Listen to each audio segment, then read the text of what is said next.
जय माता दी दोस्तों, हर हर महादेव। स्वागत है आपका हमारे YouTube चैनल अभव्या वर्ल्ड में। दोस्तों, आज की इस वीडियो में हम आपके लिए श्रावण सोमवार की व्रत कथा लेकर आए हैं। श्रावण सोमवार की कथा के अनुसार अमरपुरी नगर में एक धनी व्यापारी रहता था। दूर दूर तक उसका व्यापार फैला हुआ था। नगर में उस व्यापारी का सभी लोग मान सम्मान करते थे।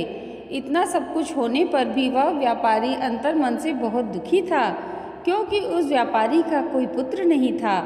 दिन रात उसे एक ही चिंता सताती रहती थी, उसकी मृत्यु के बाद इसके इतने बड़े व्यापार और धन संपत्ति को कौन संभालेगा।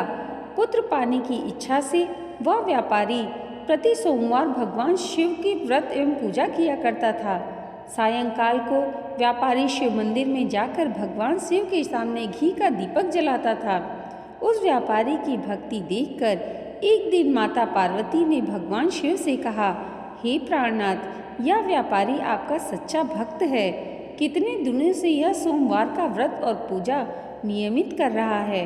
भगवान, आप इस व्यापारी की मनोकामना अवश्य पूर्ण करें। भगवान शिव ने मुस्कुराते हुए कहा, हे पार्वती, इस संसार में सबको उसके कर्म के अनुसार फल की प्राप्ति होती है। प्राणी जैसा कर्म करते हैं उन्हें वैसा ही फल प्राप्त होता है। इसके बावजूद पार्वती जी नहीं मानी। उन्होंने आग्रह करते हुए कहा, नहीं प्राणनाथ, आपको इस व्यापारी की इच्छा पूरी करनी ही पड़ेगी। यह आपका अनन्य भक्त है, प्रति सोमवार आपका विधिवत व्रत रखता है और पूजा अर्चना के बाद आपको भोग लगाकर एक समय भोजन ग्रहण करता है। आपको इसे पुत्र प्राप्ति का वरदान देना ही होगा। पार्वती माता का इतना आग्रह देखकर भगवान शिव ने कहा, तुम्हारे आग्रह पर मैं इस व्यापारी को पुत्र प्राप्ति का वरदान देता हूँ, लेकिन इसका पुत्र 16 वर्ष से अधिक जीवित नहीं रहेगा। उसी रात भगवान शिव ने स्वप्न में उस व्यापारी को दर्शन देकर उसे पुत्र प्राप्ति का वरदान दिया और उसके पुत्र के 16 वर्ष तक जीवित रहने की बात भी बताई। भगवान के वरदान से व्यापारी को खुशी तो हुई, लेकिन पुत्र की अल्पायु की चिंता ने उस खुशी को नष्ट कर दिया। व्यापारी पहले की तरह सोमवार का विधिवत व्रत करता रहा। कुछ महीने पश्चात उसके घर अति सुंदर पुत्र उत्पन्न हुआ। पुत्र जन्म से व्यापारी के घर में खुशियां भर गईं। बहुत धूमधाम से पुत्र जन्म का समारोह मनाया गया। व्यापारी को पुत्र जन्म की अधिक खुशी नहीं हुई, क्योंकि उसे पुत्र की अल्प आयु के रहस्य का पता था। यह रहस्य घर में किसी को नहीं मालूम था। विद्वान ब्राह्मणों ने उस पुत्र का नाम अमर रखा। जब अमर 12 वर्ष का हुआ तो शिक्षा के लिए उसे वाराणसी भेजने का निश्चय हुआ। व्यापारी ने अमर के मामा दीपचंद को बुलाया और कहा कि अमर को शिक्षा प्राप्त करने के लिए वाराणसी छोड़ाओ। अमर अपने मामा के साथ शिक्षा प्राप्त करने के लिए चल दिया। रास्ते में जहाँ भी अमर और दीपचंद्र रात्रि विश्राम के लिए ठहरते, वहीं यज्ञ करते और ब्राह्मणों को भोजन कराते थे। लंबी यात्रा के बाद अमर और दीपचंद एक नगर में पहुँचे।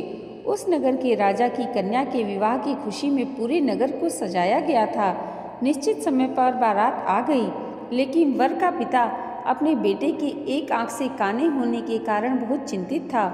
उसे इस बात का भय सता रहा था कि राजा को इस बात का पता चलने पर कहीं वह विवाह से मना न कर दे, इससे उसकी बड़ी बदनामी होगी। वर के पिता ने अमर को देखा तो उसके मस्तिष्क में एक विचार आया। उसने सोचा, क्यों न इस लड़के को दूल्हा बनाकर राजकुमारी से विवाह करा दूं। विवाह के बाद इसको धन देकर विदा कर दूंगा और राजकुमारी को अपने घर में ले जाऊंगा। वर के पिता ने इसी संबंध में अमर और दीपचंद से बात की। दीपचंद ने धन मिलने के लालच में वर के पिता की बात स्वीकार कर ली। अमर को दूल्हे के वस्त्र पहनाकर राजकुमारी चंद्रिका से विवाह करा दिया गया। राजा ने बहुत सा धन देकर राजकुमारी को विदा किया। अमर जब लौट रहा था तो सच नहीं छिपा सका और उसने राजकुमारी की ओढ़नी पर लिख दिया, राजकुमारी चंद्रिका, तुम्हारा विवाह तो मेरे साथ हुआ था। मैं तो वाराणसी में शिक्षा प्राप्त करने जा रहा हूँ। अब तुम्हें जिस नवयुवक की पत्नी बनना पड़ेगा वह काना है। जब राजकुमारी ने अपनी ओढ़नी पर लिखा हुआ पढ़ा तो उसने काने लड़के के साथ जाने से इनकार कर दिया। राजा ने सब बातें जानकर राजकुमारी को महल में रख लिया।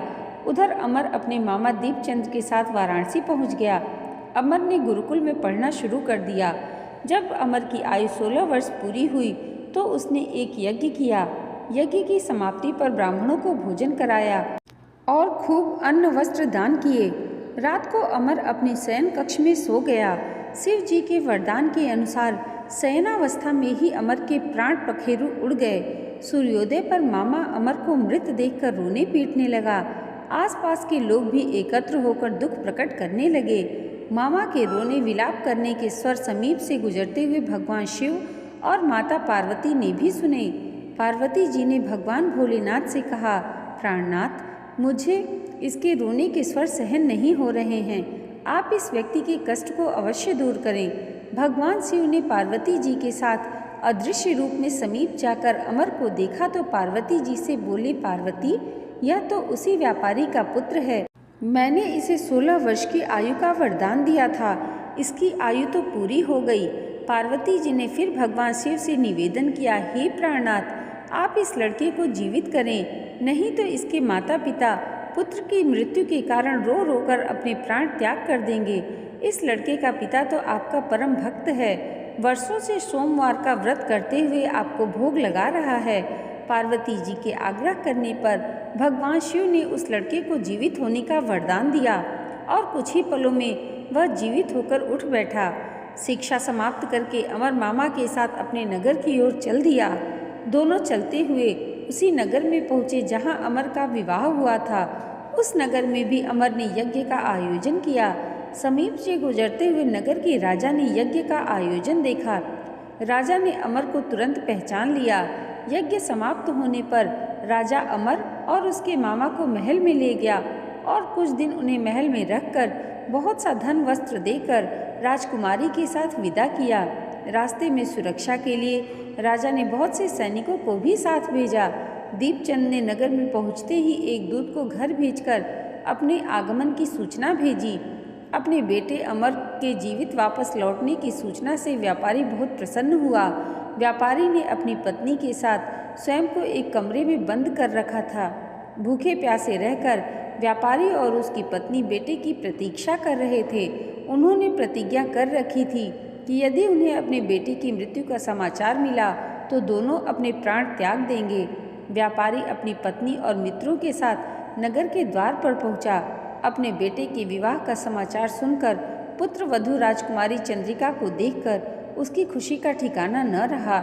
उसी रात भगवान शिव ने व्यापारी के स्वप्न में आकर कहा, हे श्रेष्ठी, मैंने तेरे सोमवार के व्रत करने और व्रत कथा सुनने से प्रसन्न होकर तेरे पुत्र को लंबी आयु का वरदान दिया है। व्यापारी बहुत प्रसन्न हुआ। सोमवार का व्रत करने से व्यापारी के घर में खुशियां लौट आईं। शास्त्रों में लिखा है कि जो स्त्री पुरुष सोमवार को विधिवत व्रत करते और व्रत कथा सुनते हैं उनकी सभी इच्छाएं पूरी होती हैं। इति श्री सोमवार व्रत कथा। दोस्तों, आज की यह वीडियो अगर आपको अच्छी लगी हो तो कमेंट बॉक्स में हर हर महादेव और जय माता पार्वती जरूर लिखिएगा और इसे लाइक और हमारे चैनल पर पहली बार आए हैं तो सब्सक्राइब करना मत भूलिएगा। भगवान भोलेनाथ और माता पार्वती की कृपा आप सबके जीवन पर सदैव ऐसे ही बनी रहे। इसी मंगल कामना के साथ मिलते हैं अगली वीडियो में। तब तक के लिए जय माता दी, हर हर महादेव।